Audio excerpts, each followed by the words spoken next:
How are you? I hope you are all fine.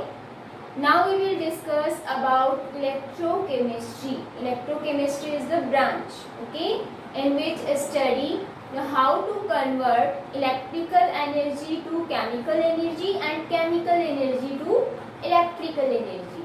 Firstly, we know that electrical energy and chemical energy. Electrical energy means charge of electron, okay, and chemical energy means chemical reaction in which chemical bond are break and form.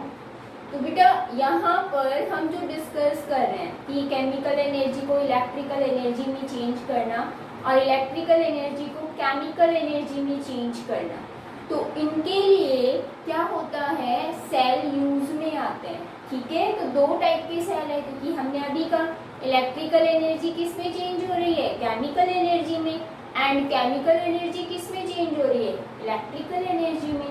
तो यहाँ पर दो type के sales हमें चाहिए होते हैं, ठीक है।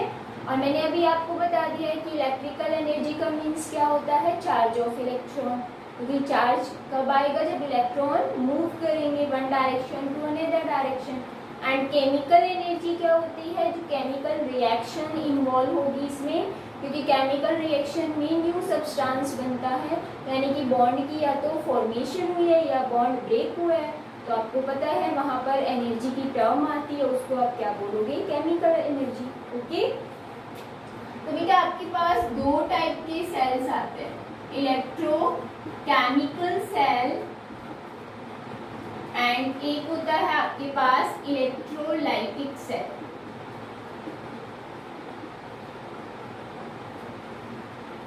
इलेक्ट्रोकेमिकल सेल में क्या होता है कि ये जो सेल है वो क्या करता है, केमिकल जो एनर्जी होती है उसको कन्वर्ट करता है किसके अंदर, इलेक्ट्रिकल एनर्जी के अंदर, ओके।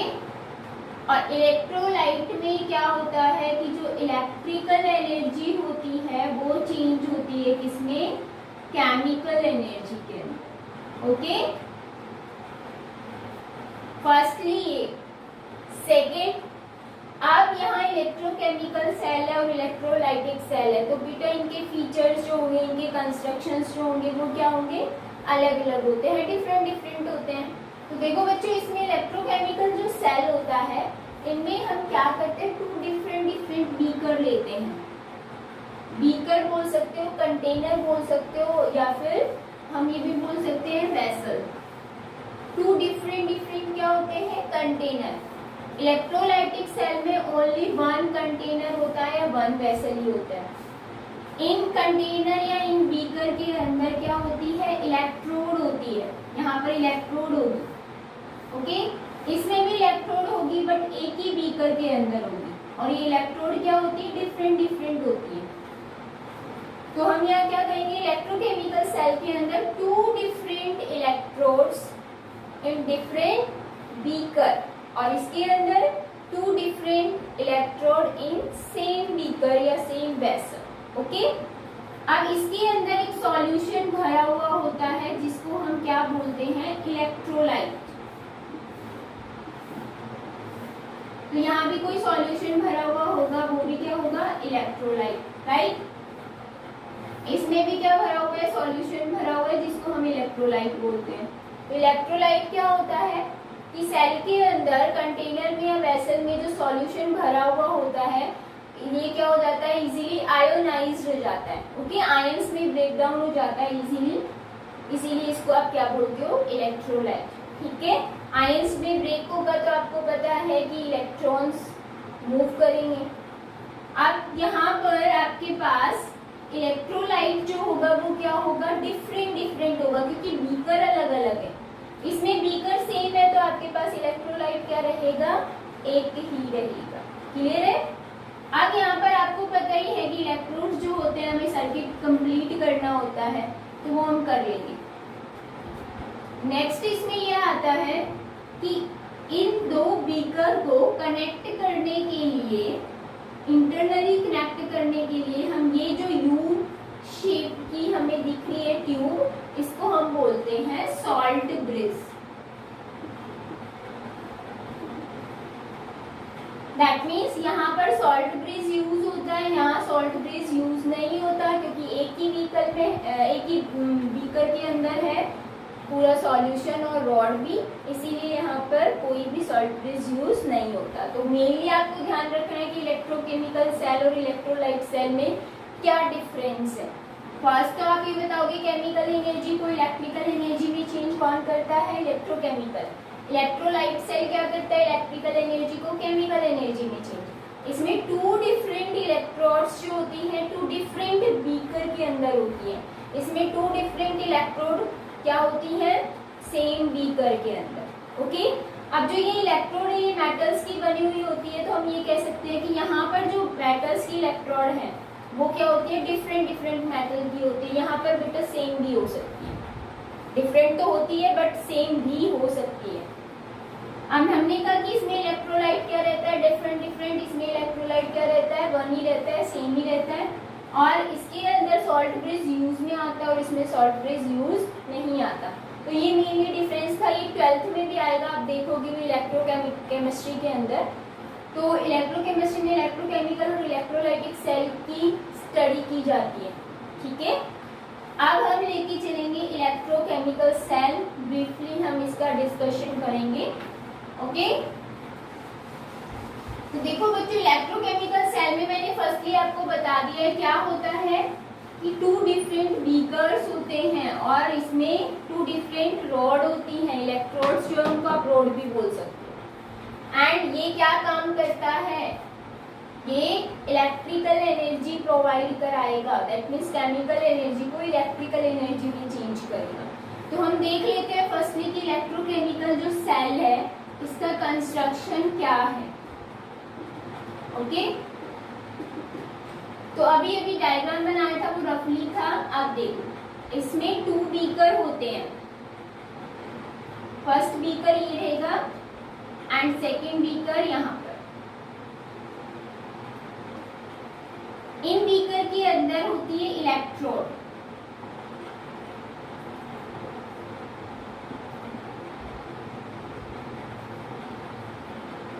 टू बीकर होंगे, टू इलेक्ट्रोड होगी और इस इलेक्ट्रोड को हम वोल्ट मीटर से जोड़ेंगे। एंड यहाँ पर कनेक्शन के लिए भी आपको ध्यान रखना है। ओके, अब इसके अंदर इलेक्ट्रोलाइट फिलअप होगा, आपको अच्छे से याद रखना है कि जो ये इलेक्ट्रोड है वो इलेक्ट्रोलाइट में डिप होनी चाहिए। ठीक है, एंड इनर सर्किट कंप्लीट करना है हमें, तो हम यू ट्यूब की जो आपके पास थी ग्लास की ट्यूब वो आप डाल दो। इसके अंदर सॉल्यूशन भरा हुआ होता है, जनरली वो होता है KCl का भी होता है, KNO3 का भी होता है, K2SO4 का भी होता है। ठीक है, कोई भी सॉल्यूशन ले सकते हो, या NH4NO3 का होता है, जनरली हम यही लेते हैं, कोई भी तो नहीं ले सकते। क्यों लेते हैं इसका रीजन भी मैं आपको एक्सप्लेन करूंगी। अब इलेक्ट्रोड हो गई है, ठीक है, कंस्ट्रक्शन अच्छे से करना है, पहले डायग्राम बनाना। आप देखो टू डिफरेंट बीकर है, टू डिफरेंट रॉड है, इलेक्ट्रोड है। ये जो रॉड है वो कौन से मेटल की है, जिंक मेटल की है, तो हम इसको क्या बोलेंगे, जिंक रॉड, हम ये बोल सकते हैं जिंक रॉड। ओके, और ये जो है ये है copper rod, that means copper की बनी हुई है। जिंक रॉड जिस सॉल्यूशन में डिप है वो होगा जिंक सल्फेट। ओके, एंड जो कॉपर रॉड जिस डिप में, जिस सॉल्यूशन में डिप है उसको आप बोलोगे कॉपर सल्फेट, कॉपर की रॉड जिसमें डिप है। तो आपके पास टू डिफरेंट इलेक्ट्रोलाइट आ गए। ओके, सॉल्ट ब्रिज मैंने आपको बता दिया। आप देखो जो जिंक रॉड होती है वो किसकी तरह बिहेव करती है, एनोड की तरह, और ये किसकी बिहेव करेगी, कैथोड की तरह। ओके, कैथोड की जैसे बिहेव करती है। एनोड जो होता है इसमें इलेक्ट्रॉन क्या होते हैं, बहुत ज्यादा होते हैं, इलेक्ट्रॉन रिच होती है, इसीलिए हम इसको क्या बोलते हैं, negative pole, only negative pole. यहाँ पर कैथोड के पास इलेक्ट्रॉन की डेफिशिएंसी होती है, इसीलिए हम उसको क्या बोलते हैं, पॉजिटिव पोल। में बेटा जो एनोड होती है उसको हम पॉजिटिव इलेक्ट्रोड बोलते हैं। क्यों? क्योंकि ये टर्मिनल जो होते हैं ना बैटरी के, पॉजिटिव और नेगेटिव, उससे कनेक्टेड होती है। तो एनोड जो होती है बैटरी के पॉजिटिव टर्मिनल से कनेक्टेड होती है, और जो एनोड कैथोड होती है वो नेगेटिव टर्मिनल से कनेक्टेड होती है। तो हम इसको एनोड को पॉजिटिव बोलते हैं, कैथोड को नेगेटिव। लेकिन बेटा यहाँ पर क्या होता है कि करंट फ्लो कौन से डायरेक्शन में हुआ वो किस पर डिपेंड करेगा? इलेक्ट्रॉन्स पर। तो इसमें क्या होता है, इलेक्ट्रॉन रिच होता है ये, इसीलिए इसको नेगेटिव पोल बोला जाता है। ये ध्यान रखना, यहाँ ये बैटरी से कनेक्टेड अभी नहीं है, तो यहाँ पर नेगेटिव पोल, और इसको हम पॉजिटिव पोल क्यों बोलेंगे? क्योंकि यहाँ पर इलेक्ट्रॉन की डेफिशिएंसी है। तो इलेक्ट्रॉन के बेस पे बताना है आपको कि पॉजिटिव और नेगेटिव पोल कौन सा है। क्लियर? तो ये था कंस्ट्रक्शन किसका? इलेक्ट्रोकेमिकल सेल का। क्या बताओगे? 2 डिफरेंट बीकर होते हैं जिसमें 2 इलेक्ट्रोड होती है। Zinc electron dip in zinc sulphate solution and copper rod dip in copper sulphate solution. Okay, then आप ये कहोगे कि ये जो एनोड होती है वो क्या होती है? इलेक्ट्रॉन रिच, इसीलिए क्या होती है? नेगेटिव पोल की तरह बिहेव करती है। And zinc rod is also known as anode. Copper rod जो होती है यहाँ पर इलेक्ट्रॉन की डेफिशिएंसी होती है, इसलिए इसको पॉजिटिव पोल भी बोला जाता है। एंड ये क्या होती है? कैथोड की तरह बिहेव करती है। हमने अब वोल्टमीटर जोड़ा, क्यों जोड़ा? हमें करंट का फ्लो देखना है किस डायरेक्शन में हुआ है। ओके, तो अब यहाँ पर हमने सॉल्ट ब्रिज यूज किया। हम कह देंगे सॉल्ट ब्रिज के अंदर हमने सॉल्यूशन भरा है, कौन सा? दिस वन, कोई भी एक। ये क्यों भरते हैं? ये जो होता है ना इनर्ट होता है, इनर्ट इलेक्ट्रोलाइट है ये अपना कोई भी केमिकल इफेक्ट शो नहीं करेगा। ओके, तो ये पूरा था स्ट्रक्चर या कंस्ट्रक्शन किसका? इलेक्ट्रोकेमिकल सेल का। अब हम देखते हैं कि ये वर्क कैसे करता है। ओके, तो अभी हम वर्किंग डिस्कस करेंगे।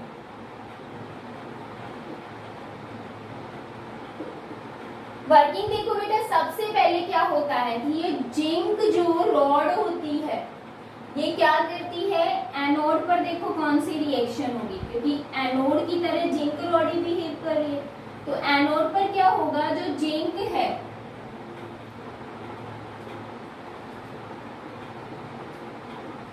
ये क्या करेगा? जिंक 2 पॉजिटिव आयन में कन्वर्ट हो जाएगा एंड 2 इलेक्ट्रॉन लूज कर देगा।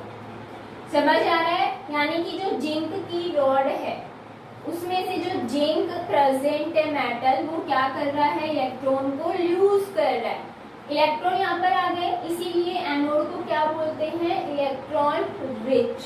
ठीक है, क्योंकि यहाँ पर इलेक्ट्रॉन लूज होते रहते हैं। अब ये जो इलेक्ट्रॉन है ये इस डायरेक्शन में फ्लो करेगा और यहाँ आ जाएगा। ठीक है, यहाँ पर क्या प्रेजेंट है? Copper sulphate. दैट मीन्स कौन से ion? Copper 2 positive ion and sulphate 2 negative ions present. ये कॉपर 2 पॉजिटिव आयन इस रॉड के अंदर है। ओके, अब ये इलेक्ट्रॉन आएंगे तो कैथोड पर कौन सी रिएक्शन होगी? देखो, कैथोड के ऊपर जो कॉपर 2 पॉजिटिव आयन थे उन्होंने 2 इलेक्ट्रॉन गेन किया और किसमें चेंज हो गए? कॉपर मेटल के अंदर। क्लियर है? यहाँ पर जिंक जो है वो इलेक्ट्रॉन लूज करेगा, यहाँ कॉपर 2 पॉजिटिव आयन इलेक्ट्रॉन को गेन करेंगे। तो जैसे ही इलेक्ट्रॉन कहाँ से जाएगा? जिंक से कॉपर रॉड की तरफ मूव करता है एंड इलेक्ट्रॉन गेन कर लेता है, तो करंट जो है वो अपोजिट डायरेक्शन में फ्लो करेगा। यहाँ पर करंट फ्लो करता है। तो वोल्टमीटर में पहले बेटा यहाँ पर साइन या डायरेक्शन ये था, ये जो निडल है वो कहाँ मूव करेगी? इस डायरेक्शन में, दैट मीन्स इधर, यानी कि करंट इस साइड फ्लो हो रहा है। तो आपको याद रखना है कि जिस डायरेक्शन में इलेक्ट्रॉन फ्लो करते हैं उसके अपोजिट डायरेक्शन में करंट फ्लो करता है। तो अगर इसमें ये पूछते हैं कि इलेक्ट्रॉन मूव कहाँ से कहाँ हुए, तो जिंक रॉड से कॉपर रॉड के साइड इलेक्ट्रॉन मूव हुए एंड कॉपर रॉड से जिंक रॉड के साइड करंट मूव होता है। ओके, अब देखो बेटा इसमें और क्या क्या चेंजमेंट आता है। हम ये कहते हैं कि ये जिंक है, मेटल ही है ना, मेटल की बनी हुई है। तो जिंक क्या कर रहा है? इलेक्ट्रॉन लूज करके और किसमें कन्वर्ट हो रहा है? जिंक 2 पॉजिटिव में। इसका मतलब इस सॉल्यूशन में जिंक 2 पॉजिटिव आयन क्या हो रहे हैं? इंक्रीज हो रहे हैं। तो हम ये कह सकते हैं कि क्या कंसंट्रेशन जो होती है इसकी जिंक सल्फेट की वो क्या होने लग जाती है, इंक्रीज होने लग जाती है, क्योंकि यहाँ जिंक 2 पॉजिटिव आ रहे हैं, कंसंट्रेशन इंक्रीज होने लग जाएगी। ठीक है, अब जिंक तो जिंक 2 पॉजिटिव में कन्वर्ट होता जा रहा है, तो वेट जो होगा जिंक का वो क्या होता चला जाएगा, कम होता हुआ चला जाएगा। तो हम ये कह सकते हैं वेट ऑफ जिंक मेटल या zinc rod, weight of zinc rod decrease. Clear है, वेट जो होगा वो तो डिक्रीज होता हुआ चला जाएगा, बट इस इलेक्ट्रोलाइट की कंसंट्रेशन इंक्रीज होती हुई चली जाती है। क्यों, इसका रीजन भी मैंने आपको बता दिया। राइट, अब अगर इस साइड देखें हम, तो हम ये कह रहे हैं कॉपर 2 पॉजिटिव आयन कहाँ जा रहे हैं, इसमें जा रहे हैं, है ना, और ये कॉपर 2 पॉजिटिव इलेक्ट्रॉन को गेन करके किसमें चेंज हो रहे हैं, कॉपर में। दैट मीन्स यहाँ पर कॉपर डिपॉजिट होता हुआ चला जाएगा। तो कॉपर 2 पॉजिटिव सॉल्यूशन से जा रहे हैं ना, तो इसका मतलब कंसंट्रेशन जो होगी कॉपर सल्फेट की, कंसंट्रेशन ऑफ कॉपर सल्फेट वो क्या होने लग जाएगी, डिक्रीज होने लग जाएगी। अपोजिट है, देख लो, यहाँ पर इंक्रीज हो रही है, यहाँ डिक्रीज हो रही है। बट अगर हम वेट की बात करें कॉपर रोड की, तो देखो बेटे कॉपर 2 पॉजिटिव आयन किस में कन्वर्ट हुआ, कॉपर में, और ये कॉपर आयन, कॉपर जो मेटल है यहाँ डिपॉजिट होता हुआ चला जाएगा। दैट मीन्स जो वेट है कॉपर रोड का वो क्या होने लग जाएगा, increase, weight of copper rod increase. Clear है, तो आपको ये वर्किंग प्रोसेस में ध्यान में रखना है कि क्या हो रहा है। और वर्किंग प्रोसेस में इलेक्ट्रॉन कहाँ मूव कर रहे हैं बेटा, जिंक रॉड से copper road, and current flow कर रहा है कॉपर रोड से जिंक रोड। दैट मीन्स जब इसमें जिंक और copper 2 positive, that means anode और कैथोड पर रिएक्शन जो होती है, अगर इसकी ओवरऑल रिएक्शन देखेंगे तो वो रेडॉक्स होगी। तो ड्यूरिंग रेडॉक्स रिएक्शन इसमें क्या हो रही है, इलेक्ट्रिकल एनर्जी प्रोड्यूस हो रही है, मतलब केमिकल जो रिएक्शंस थी, केमिकल एनर्जी किसमें चेंज हुई, इलेक्ट्रिकल एनर्जी। क्लियर है, तो ये था वर्किंग। अब देखो कि इसमें जो सॉल्ट ब्रिज है वो क्या काम करता है और क्या होता है, और अगर हम वो यूज ना करें तो क्या होगा। ठीक है, तो अभी हम डिस्कस करने वाले हैं सॉल्ट ब्रिज।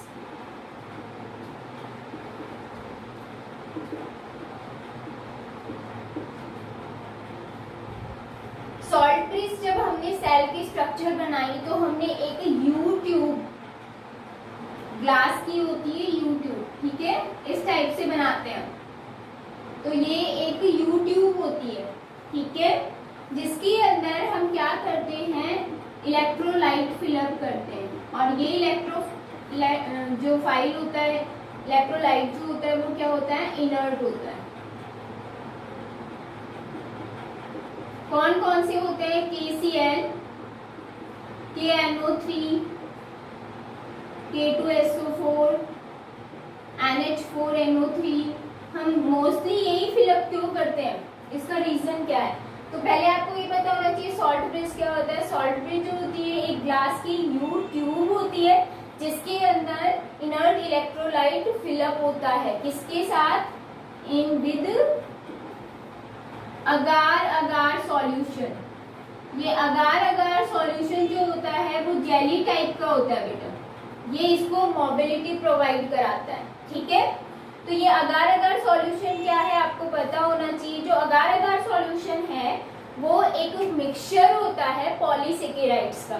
पॉलीसेकेराइड्स क्या होते हैं, जो कार्बोहाइड्रेट्स होते हैं, इनमें क्लासिफाई कर रखा होता है मोनोसेकेराइड्स, ऑलिगोसेकेराइड्स, पॉलीसेकेराइड्स। ठीक है, तो बहुत सारी मोनोसेकेराइड्स होते हैं यूनिट्स, वो आपस में कंबाइंड होकर पॉलीसेकेराइड्स की फॉर्मेशन करती हैं। एग्जाम्पल अगर दूँ तो एग्रोज है, एग्रोपैक्टिन है, ये दोनों का मिक्सचर जो होता है कैसे बनाते हैं, पहले गर्म पानी लेते हैं, हॉट वाटर, उसके अंदर एग्रोज और एग्रोपैक्टिन को हम क्या कर देते हैं, मिक्स कर देते हैं। ठीक है, देन उसके बाद क्या करते हैं, उसको ठंडा होने देते हैं। जैसे ही वो ठंडा होता है वो एक जेली टाइप में कन्वर्ट हो जाता है, उसको आप क्या बोलते हो, अगार अगार सॉल्यूशन। ठीक है, तो ये मोबिलिटी प्रोवाइड कराता है। इनर्ट जो इलेक्ट्रोलाइट है वो हम यही क्यों लेते हैं, इसका क्या रीजन है। तो देखो अगर मैं इसमें बात करूं तो एक तो पॉजिटिव आयन है और एक क्या है, negative ion. That means cation और जो एनायन है, इन इनर्ट इलेक्ट्रोलाइट में जो केटायन और एनायन है उनकी जो मोबिलिटी होती है वो क्या होती है, सेम होती है। मोबिलिटी सेम का मतलब, मोबिलिटी का मतलब क्या होता है, ट्रैवल करना, ठीक है। 1 सेकेंड के अंदर जितनी भी ट्रैवलिंग होती है उसकी, तो पॉजिटिव और नेगेटिव आयन की स्पीड सेम नहीं होती, अलग अलग होती है। बट यहाँ पर ये जो मोस्टली इसीलिए यूज में लिया जाता है क्योंकि इनमें क्या होता है, ए पॉजिटिव और Cl नेगेटिव की मोबिलिटी क्या होती है, सेम होती है, इसीलिए इसी इलेक्ट्रोलाइट को हम सॉल्ट ब्रिज के अंदर यूज में लेते हैं। अगर मोबिलिटी सेम होगी तो क्या होगा, दोनों पॉजिटिव और नेगेटिव आयन अपोजिट डायरेक्शन में फास्टली मूव करेंगे, ठीक है। तो अभी देखो मैं आपको एक्सप्लेन करने वाली हूँ कि कैसे ये सारी चीजें मेंटेन होती है। तो मेन चीज आती है इसके फंक्शन की, कि क्या फंक्शन होते हैं मेन इसके, ठीक है। आप देखो बच्चों, यहाँ पर मैंने आपको ये कहा था कि जो इलेक्ट्रोड थी यहाँ पर वो किसमें कन्वर्ट हुई थी, जिंक टू पॉजिटिव में। इसका मतलब सॉल्यूशन में पॉजिटिव आयन क्या हो रहे हैं, इंक्रीज। यहाँ पर अगर हम बात करें तो ये इलेक्ट्रोड थी कॉपर की, ठीक है, कॉपर टू पॉजिटिव जा रहे थे, तो यहाँ किसकी, कौन से आयन की इंक्रीज हो रही है कंसेंट्रेशन, सल्फेट आयन की, दैट मीन्स नेगेटिव आयन की। तो यहाँ पर पॉजिटिव आयन बढ़ता रहेगा, यहाँ नेगेटिव आयन। तो इसको न्यूट्रल करने के लिए क्या यूज में लिया जाता है, सॉल्ट बेस। तो हम ये कहेंगे कि ये न्यूट्रलिटी को मेंटेन करता है, ठीक है, फर्स्ट। सेकंड, इन दोनों सॉल्यूशन को विदाउट मिक्स किए हुए इनर्ट सर्किट को कंप्लीट करता है, ठीक है, कंप्लीट इनर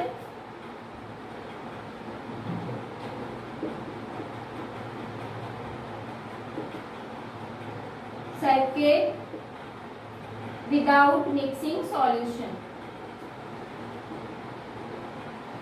ठीक है। दो इसके मेन काम है। न्यूट्रलिटी कैसे प्रोवाइड कराता है, सपोज मैंने कहा कि इसके अंदर K2SO4 सॉल्यूशन भरा हुआ है, राइट, दैट मीन्स क्या है, K पॉजिटिव है और SO4 2 नेगेटिव आयन है। अब यहाँ पर क्या होता है कि जब पॉजिटिव आयन बढ़ने लग जाता है और दूसरे साइड नेगेटिव आयन बढ़ेगा, ठीक है, तो इनकी मोबिलिटी क्या होती है, सेम होती है पॉजिटिव और नेगेटिव की। तो यहाँ पॉजिटिव आयन बढ़ रहा है तो नेगेटिव आयन मूव करेंगे इधर, दैट मीन्स सल्फेट आयन यहाँ मूव करेंगे, और यहाँ नेगेटिव आयन बढ़ रहा है तो K पॉजिटिव आयन यहाँ मूव करेंगे इस डायरेक्शन में। तो जैसे ही इसके कांटेक्ट में आएगा K पॉजिटिव और SO4 2 नेगेटिव, क्या करेगा, यहाँ से 2 इलेक्ट्रॉन ले लेगा और इसको क्या कर देगा, न्यूट्रल कर देगा, इसके चार्ज को न्यूट्रलाइज किया।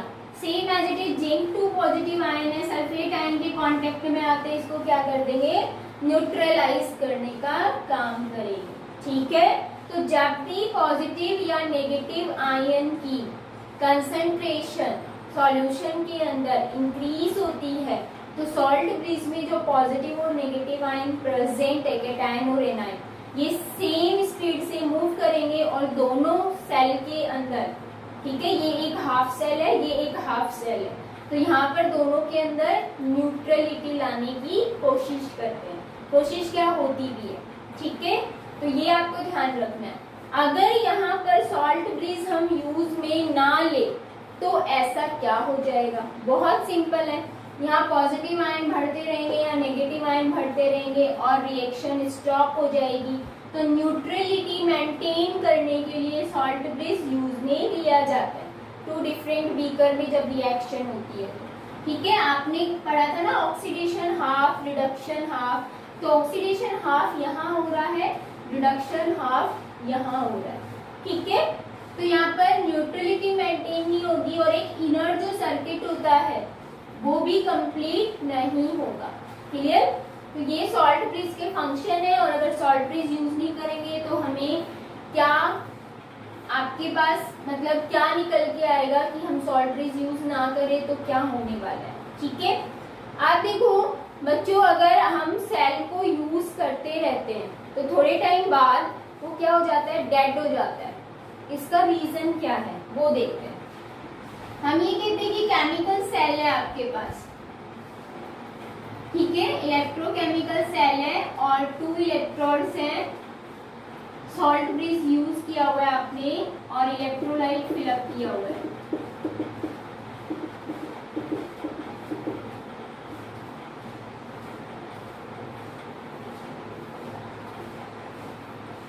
अगर देखो हम इसमें देखें होता क्या एक्चुअल में, यहाँ पर ये जिंक जो मेटल है वो किसमें कन्वर्ट होती है, zinc 2 positive ion and 2 electron use करती है। तो इस इलेक्ट्रोड की टेंडेंसी होती है लूज द इलेक्ट्रॉन, ठीक है, टेंडेंसी ऑफ लूज इलेक्ट्रॉन, और उसको आप क्या बोलोगे, इज नॉन एज पोटेंशियल है, electrode potential.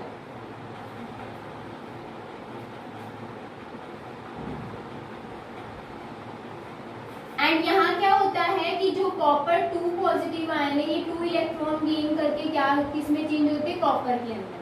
That means tendency of gain electron is known as electrode potential, ये भी इलेक्ट्रोड पोटेंशियल होता है। तो यहाँ पर एक टर्म हमारे पास आती है इलेक्ट्रोड पोटेंशियल की, तो हम ये क्या कहेंगे, tendency of lose the electron and gain the electron, ठीक है, लूज द इलेक्ट्रॉन और गेन द इलेक्ट्रॉन को आप क्या बोलोगे, इलेक्ट्रोड पोटेंशियल। बट जहां पर इसमें क्या होता है, ऑक्सीडेशन, इलेक्ट्रॉन लूज होता है जहां, वहां क्या हो रही है, ऑक्सीडेशन। तो इस इलेक्ट्रोड पोटेंशियल को आप क्या बोलोगे, ऑक्सीडेशन इलेक्ट्रोड पोटेंशियल। क्लियर। अब यहाँ क्या हो रहा है, रिडक्शन हो रहा है इस डायरेक्शन में अगर हम देखें, क्योंकि रिडक्शन में क्या होता है, गेन द इलेक्ट्रॉन, राइट। तो इसको क्या बोलोगे, tendency of gain electron is known as reduction electrode potential, ठीक है। तो एक्चुअल में क्या होता है कि जब यूज करता है इलेक्ट्रॉन कोई भी इलेक्ट्रोड या मेटल, ठीक है, और इस इलेक्ट्रोन पर क्या हो रहा है, गेनिंग द इलेक्ट्रॉन हो रहा है।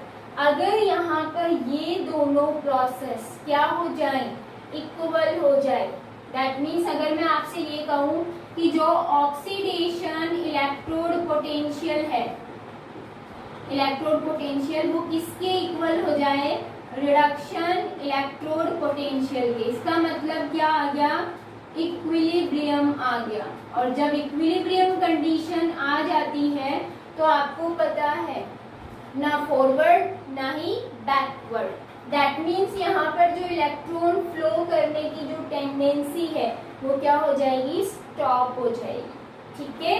तो जो हम ये कह रहे हैं ना कि आपके पास जो सेल है वो सम टाइम बाद डेड हो जाता है, उसका क्या रीजन है, तो उसका रीजन आप ये बताओगे कि lose the electron and gain the electron की जो टेंडेंसी है वो क्या हो जाए, इक्वल, जिसको हमने क्या नेम दिया, ऑक्सीडेशन इलेक्ट्रोड पोटेंशियल और रिडक्शन इलेक्ट्रोड पोटेंशियल। अगर ये दोनों इक्वल हो जाए तो इक्विलिब्रियम कंडीशन आ जाती है और यहाँ पर जो इलेक्ट्रॉन फ्लो करने की टेंडेंसी है वो क्या हो जाती है, स्टॉप हो जाती है। अगर इलेक्ट्रॉन ही फ्लो नहीं करेगा तो करंट भी फ्लो नहीं करेगा, ठीक है।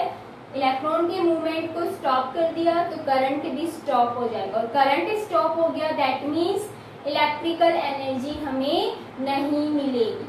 क्लियर है। तो ये था बेटा कि हम किसी भी केमिकल सेल में अगर हम देखें कि जो थोड़े टाइम बाद डेड हो जाता है उसका रीजन क्या है, तो उसका रीजन आपको ध्यान रखना है, इक्विलिब्रियम कंडीशन, ये दोनों इक्वल, ठीक है। आपको मैंने डिफाइन कर दिया इलेक्ट्रोड पोटेंशियल क्या होता है, जिसमें ऑक्सीडेशन इलेक्ट्रोड पोटेंशियल क्या है और रिडक्शन इलेक्ट्रोड पोटेंशियल क्या है। फटाफट हम ये देख लेते हैं कि किसी भी केमिकल सेल को हम कैसे रिप्रेजेंट करते हैं।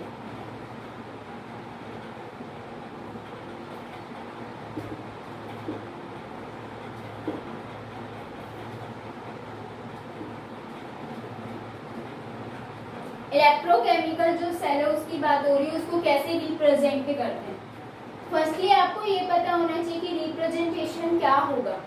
देखो हम ये कह रहे हैं ऑक्सीडेशन भी हो रहा है और रिडक्शन भी हो रहा है, तो हम ऑक्सीडेशन और रिडक्शन को कहाँ लिखेंगे, ठीक है। तो देखो जो ऑक्सीडेशन प्रोसेस होती है उसको हमेशा लिखते हैं लेफ्ट हैंड साइड, ओके।